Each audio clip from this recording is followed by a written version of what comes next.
হাই friends, আজি ম'ম' বনোৱা হৈছে সন্ধিয়াৰ টাইমত, লগতে পুৰি। এয়া মোৰ ল'ৰাই লগত হেল্প কৰি দি আছে, সিও বোলে ৰুটি বনায়। বনোৱা আৰু বনোৱা। সি বহুত কাম কৰি ভাল পায়। এয়া কৈ আছে, মা মোক দিয়া ৰুটি বনাম।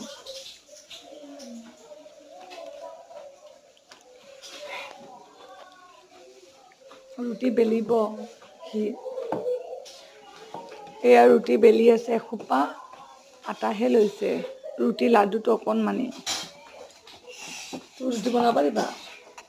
সি ল'ৰা হৈও আকৌ এইবোৰ কাম কৰিহে ভাল পায়।